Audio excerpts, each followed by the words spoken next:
Hi hello నమస్తే welcome back to iDream media. ఈరోజు మనతో ఉన్నారు డాక్టర్ నంది రామేశ్వరరావు గారు, founder and CEO of realtor oxygen. ముఖ్యంగా ఈరోజు యాజ్ ఎ బిజినెస్ అనలిస్ట్గా మనకి గోల్డ్కి సంబంధించి అంటే ఈ కమోడిటీకి సంబంధించిన పూర్తి ఇన్ఫర్మేషన్, ముఖ్యంగా 2024లో దీని సిచ్యువేషన్ ఏ విధంగా ఉంది, 2025కి ఎటువంటి విధంగా మారబోతుంది ప్రైస్లో అనేది తెలుసుకుందాం. Hi sir. Sir, as a business అనలిస్ట్గా మీరు చెప్పండి, ఈ మనకి అసెట్ అలొకేషన్లో కమోడిటీ అయిన ఈ గోల్డ్లో ఇన్వెస్ట్ చేయడం చాలా ఇంపార్టెంట్ అని చెప్తూ ఉంటారు ముఖ్యంగా చాలామంది ఇన్వెస్టర్స్ అనేవాళ్ళు. అయితే గోల్డ్ 2024లో చాలా వాలటైల్గా మారింది, చాలా పెరిగింది, చాలా తగ్గింది కూడా. సో ఇదే విధమైన ప్రొసీజర్ 2025లో కూడా ఉండబోతుంది అంటారా? అది $1 billion question. Gold company, gold billion market అని పెద్దలు ఉంటారు, వాళ్ళని అడగాలి కమిటీని. సరే, నేను అడిగే కూడా నాకు తెలిసిన ఇన్ఫర్మేషన్ షేర్ చేస్తాను. ఇప్పుడు ఇన్వెస్ట్మెంట్లో ఈ క్వశ్చన్, ఈ ప్రశ్నకి సమాధానం చెప్పబోతున్నారు. ఇన్వెస్ట్మెంట్లో ఎన్ని రకాలు ఉన్నాయి? NSC, PPF, gold, sovereign bonds ఒక టైప్, మ్యూచువల్ ఫండ్స్, ఇన్సూరెన్స్లో పెట్టుకోవచ్చు, హెల్త్ ఇన్సూరెన్స్, ఇన్వెస్ట్మెంట్ కాదు, ఇన్సూరెన్స్ కాకుండా ఇన్సూరెన్స్ ప్రొడక్ట్స్. అట్లానే మీకు స్టాక్ మార్కెట్ షేర్లు, డిబెంచర్లు రకరకాలు ఉన్నాయి. అదేవిధంగా గోల్డ్ మార్కెట్, అదేవిధంగా రియల్ ఎస్టేట్ మార్కెట్. మేజర్ ఇంకా కొన్ని ఉన్నాయి, బట్ మేజర్గా ఇవి. సో ప్రతి ఇన్వెస్ట్మెంట్ కూడా మంచిదే, ప్రతి ఇన్వెస్ట్మెంట్ కూడా చెడ్డదే. మంచిది ఎప్పుడు నువ్వు ఆలోచించి క్షుణ్ణంగా పరిశీలించి రీసెర్చ్ చేసి ఇన్వెస్ట్ చేస్తే అన్నీ బాగుంటాయి. అయితే ఈరోజు మనం మాట్లాడుకోవాల్సిన గోల్డ్ గురించి అడిగారు. అసలు గోల్డ్ పసుపు పసడి అని కామన్ ఒక డైలాగ్. పసుపు పసడి ఆడవాళ్ళకి 3-4 విషయాలు బాగా నచ్చుతాయి, బట్టలు కానీ నగలు కానీ అట్లా. ఇంకా సో ఈ నగలు అనేది వరల్డ్లోనే నాకు తెలిసినంత వరకు హయ్యెస్ట్ కన్జంప్షన్ ఇండియాలో ఉంది. అంటే ట్రెడిషన్, ఇది ఒక పద్ధతి. సో ట్రెడిషన్ ఎందుకంటే పెళ్ళి అయినా, బర్త్డే అయినా, ఫంక్షన్ అయినా, ఏదైనా ఆడవాళ్ళు ఒక 10 తులాలు 20 తులాలు బంగారం ఉన్నవాళ్ళు, అంబానీ వాళ్ళు వేరే బాడీ అంతా కప్పుకుంటారు. మామూలు నార్మల్ మధ్యతరగతి మనిషి 10 తులాలు గొలుసు, చైను, గాజు వేసుకుంటారు. సో గోల్డ్కి ఎన్నటికీ తరగని మమత, ఎప్పుడు రిక్వైర్మెంట్ ఉంటుంది. గోల్డ్ లేకపోతే ఇండియాలో బతకలేదు. ఇండియాలో ఎస్పెషల్లీ సౌత్ ఇండియా ఇంకా టూ మచ్ ఉంటుంది. అంటే అదొక సంతోషం. అదేవిధంగా అది పెట్టుబడి ఎలాగంటే గోల్డ్ ఉంటే ఇమీడియట్గా ఎన్కేష్ అవుతుంది మీకు. మిగతా ఏ దాంట్లో స్టాక్ మార్కెట్ అవ్వదు, ఈవెన్ రియల్ ఎస్టేట్ అవ్వదు. గోల్డ్ బాండ్ ప్రొసీజర్ అప్లై చేయాలి, వాడు అప్రూవ్ చేయాలి. ఇప్పుడు మనిషి చచ్చిపోతున్నాడు, హాస్పిటల్ ఉన్నాడు, డబ్బులు కావాలంటే నెక్స్ట్ సెకండ్ డబ్బులు ఇవ్వగలిగేది గోల్డ్, బంగారం. అయితే ఇందులో 2 రకాలు ఉన్నాయి. 22 క్యారెట్ కొనుక్కోవాలి, 24 క్యారెట్ కొనుక్కోవాలి. 22 క్యారెట్ అంటే ఆర్నమెంట్ బంగారం. ఓకే, అందులో ఆల్రెడీ సిల్వరు, కాపర్ ఇవన్నీ యాడ్ చేస్తారు. 24 క్యారెట్ బిస్కెట్, ప్యూర్ గోల్డ్. అయితే చాలామంది ఒకసారి డిబేట్ కూడా చేసాం, బిస్కెట్ కొనుక్కోవాలి, ఇది కొనుక్కుంటే. బిస్కెట్ కొనుక్కుంటే వాడుకోవడానికి రాదు, బీరోలో పెట్టుకోవడానికి పనిచేస్తుంది, లోన్ పనిచేస్తుంది. ఆర్నమెంట్ అయితే వాడుకోవచ్చు, లోన్ తీసుకోవచ్చు, కొద్దిగా ప్యూరిటీ తగ్గుతుంది. It depends upon individual purpose. మీకు ఆల్రెడీ స్పేర్ బాగా ఉంటే పెట్టుకోవచ్చు, వేసుకోవడానికి లేవంటే లోన్ పెట్టుకొని మళ్ళీ బతిమల్లి 2 రోజులు పెళ్లికి వేసుకొని మళ్ళీ ఇవ్వడం అంటే పెద్ద ప్రొసీజర్. సో 2 ఇన్వెస్ట్మెంట్ కరెక్ట్, నీ పరిస్థితి బట్టి, నీ డబ్బుల పరిస్థితి బట్టి, నీ పొజిషన్ బట్టి నువ్వు డిసైడ్ చేసుకోవాలి. తర్వాత మీరు చూసుకుంటే 1995, 96 నుంచి 2001-2 వరకు కంటిన్యూగా గోల్డ్ రేట్ పడిపోయింది. జనరల్గా గోల్డ్ రేట్ తగ్గుతుంది. గోల్డ్ రేట్ ఎలా ఉన్నాయంటే 1993లో 1930స్లో ₹20, ₹30 తులం ఉండదంట. 1920, 30స్లో నాకు ఊహ వచ్చిందంటే చూసుకుంటే 1993లో 4,500 అయింది. ఆ ₹20, ₹30 కాస్త 2011-12లో 28,000 అయింది. ఇప్పుడు మొన్న కరోనా టైంలో చూసుకుంటే 50,000 దాకా వెళ్ళిపోయింది. కరోనా టైంలో కొద్ది తగ్గింది, మళ్ళీ తర్వాత మళ్ళీ కంటిన్యూగా పికప్ అయ్యి ఫస్ట్ చాలా రోజులు 24 క్యారెట్ బంగారం 60,000, 65,000, ఒక్కసారి 65,000 నుండి 70,000 నుండి 82,500కి వెళ్ళింది పీక్. ఇది 24 క్యారెట్.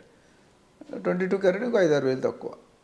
అలాంటిది వెళ్ళి పెరిగి ఒక్కసారి తగ్గిపోయింది. మళ్ళీ లాస్ట్ గత 10-15 రోజులుగా మధ్యలో 1-2 రోజులు తీస్తే కంటిన్యూస్గా 500, ₹1,000 తగ్గుతూనే ఉంది. సో అంటే ups and downs are there. మరి రేట్లు ఎప్పుడు పెరుగుతాయి, ఎప్పుడు తగ్గుతాయి, దానికి కారణం ఏంటి? దీనికి మేజర్లీ సెంట్రల్ ఎకానమీ అంటే మన యుఎస్ ఎకానమీ బట్టి మిగతా కంట్రీలన్నీ ఆధారపడి ఉంటాయి, ఇండియా ఎకానమీ బట్టి మిగతా స్టేట్లన్నీ ఆధారపడి ఉంటాయి. సో యుఎస్లో ప్రస్తుతం సాఫ్ట్వేర్ కొద్ది మందగించింది, ఐటీ ఉద్యోగాలు తీసేస్తున్నారు. సో కొద్ది రిసెషన్ అనేది కనిపిస్తుంది. తర్వాత ముఖ్య కారణం అంటే ఇజ్రాయెల్, ఇరాన్, యుక్రెయిన్, రష్యా యుద్ధాలు అవుతున్నాయి. యుద్ధాలు అవుతున్నాడు ఎవడో కంట్రీకి వెళ్ళడు, ఆఫ్ కోర్స్ వెళ్ళడు. తర్వాత బిజినెస్ జరగదు, ఇన్కమ్ పడిపోతుంది. అప్పుడు వాళ్ళు ఎలా బతుకుతారు? కొన్ని సంవత్సరాలు జరుగుతున్నాయి.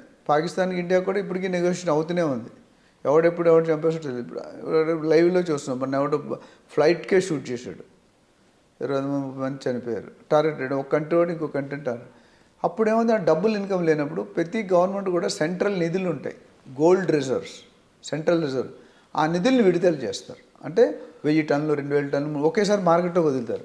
అప్పుడేమవుతుంది, రేటు తగ్గిపోతుంది. When demand is more, supply is less, price high. Supply is more, demand is less, అంతే కదా. Of course. సో అది ఇప్పుడు ఇలా రిలీజ్ అయినప్పుడు ఇబ్బందులు వస్తాయి. ఔన్స్ బంగారం ఒకప్పుడు 2500 2300 డాలర్లు ఉండేది. ఇప్పుడు లేటెస్ట్గా నాకు తెలిసి 2700 2800 వెళ్ళింది. నెక్స్ట్ 1 ఇయర్లో మీరు రేట్ ఏమవుతుంది అని. నెక్స్ట్ 1 ఇయర్లో డెఫినెట్గా ఇంకా ఎక్కువ తగ్గదండి. అంటే ఈ డిసెంబర్, ఇప్పుడు ఈ మంత్ అనుకుంటే నెక్స్ట్ 2025 డిసెంబర్లోకి నాకు తెలిసి 1,00,000 పైన ఈజీగా వెళ్తుంది మార్కెట్. ఇప్పుడు మార్కెటే 79,000 ఎంత ఉంది, 77,000 ఉంది. అంటే దాన్ని దాటి మరీ వెళ్తుందండి. 1,00,000 దాకా వచ్చే ఒక 5% అట్లనే వెండిది కూడా చూసుకుంటే ఆల్రెడీ 1,03,000 టచ్ అయింది. అది కూడా 1,15,000 వెళ్ళేటట్టు ఛాన్స్. ఒక 2-3% ఇటు మన కరెక్ట్ ప్రిడిక్షన్ అంటే నెక్స్ట్ అట్లీస్ట్ ఒక 15-20% అనేది మినిమం హైక్ ఉంటుంది. అయితే అవసరం ఉన్నప్పుడే కొనుక్కోవాలి. డబ్బులు ఉన్నాయి కదా కొనేసుకోవడం. మీకు గోల్డ్ ఎంత రిక్వైర్మెంట్ ఉంది? జనరల్గా ఫైనాన్షియల్ ప్లానర్స్ ఏం చెప్తారంటే, ఫైనాన్షియల్ అనలిస్ట్ కానీ ప్రతి ఇంట్లో కూడా 1/2 కేజీ 1/2 కేజీ కేజీ బంగారం ఉండాలంట. ఓకే. ఎందుకు? ఎమర్జెన్సీ. రేపు పొద్దుట ఫాదర్ కొంట్లో వాళ్ళు, తల్లి కొంట్లో వాళ్ళు, చెల్లి ఎవరికైతే వాళ్ళకి ఆ డబ్బులు ఎవరు ఇస్తారు? మీకు ఎవడైనా నువ్వు వచ్చినప్పుడు ఇప్పుడు మీ శాలరీ 50,000 అనుకోండి, 10 లక్షలు నేను నటి ఇస్తారండి ఎవరైనా లోన్? ఇవ్వరు కదా. అప్పుడు ఏం చేస్తాం? మరి హాస్పిటల్లో ఉన్నాడు మీ ఫ్యామిలీ మెంబర్. అప్పుడు సో గోల్డ్ని వీలైతే, వీలు కానులు మనం ఏం చేయలేం. వీలైతే గోల్డ్ రిజర్వ్ పెట్టుకోవడం ఆల్వేస్ గుడ్. ఇన్వెస్ట్మెంట్లో రియల్ ఎస్టేట్ గుడ్. ఇక్కడ ఈ పర్టికులర్ టాస్క్ మాత్రం ఇప్పుడు లిక్విడిటీ కోసం కరోనా అయింది. 20 లక్షలు బెడ్ అన్నారు. 20 లక్షలు బెడ్ మరి రికమెండేషన్ ఎంపీ ఎమ్మెల్యే. 20 లక్షలు ఎవరు ఇంట్లో పెట్టుకోరు క్యాష్. గోల్డ్ ఉంటే మార్చుకొని ఇవ్వచ్చు, లోన్ అయినా తీసుకోవచ్చు, లేకపోతే ఇదైనా. సో ఓవరాల్గా ఈ గోల్డ్ రిజర్వ్ అనేది కంట్రీ పరిస్థితి, ఇన్ఫ్లేషన్, రెసెషన్, యుద్ధాలు, ట్రంప్ అంటే యుఎస్ ప్రెసిడెంట్ ఎవరున్నారు ఆల్బర్ట్ కూడా, ట్రంప్ ప్రెసిడెంట్ అనగానే గోల్డ్ రేట్ పడిపోయింది, స్టాక్ మార్కెట్ పడిపోయింది. ప్రెసిడెంట్గా ఎలక్ట్ అయ్యాడు కదా, ఎలక్షన్ 3 నెలలు 2 నెలల ముందు. సో ఇవన్నీ కూడా ఇంపాక్ట్ అవుతాయి. ఈ ఇంపాక్ట్ మీద గోల్డ్ రేట్ మారచ్చు, తగ్గొచ్చు. అయితే జనరల్గా అంత తగ్గిపోదు. ఆ వేరియేషన్ అనేది ఇప్పుడు స్టాక్ మార్కెట్లో కుదేలు అయిందంటారు. అంటే పీకి వెళ్ళి ఒక్కసారి 50-60% కూడా పడిపోతుంది. గోల్డ్లో కానీ రియల్ ఎస్టేట్ కానీ అట్లుంటుంది. రియల్ ఎస్టేట్ పడే ఛాన్సులు తక్కువ, గోల్డ్లో కూడా 5-10-20%లోనే ఉంటుంది. ఒక్కసారి ధన్మని ఇప్పుడు నరేంద్ర మోడీ గారు ఏ రూల్స్ ఇచ్చినా స్లోగా, కొత్త రూల్ తెస్తే మనకి నొప్పి లేకుండా తెస్తాడు ఆయన. స్లోగా డిమానిటైజేషన్ అన్నాడు, దాని తర్వాత యూపీ ట్రాన్సాక్షన్ అన్నాడు.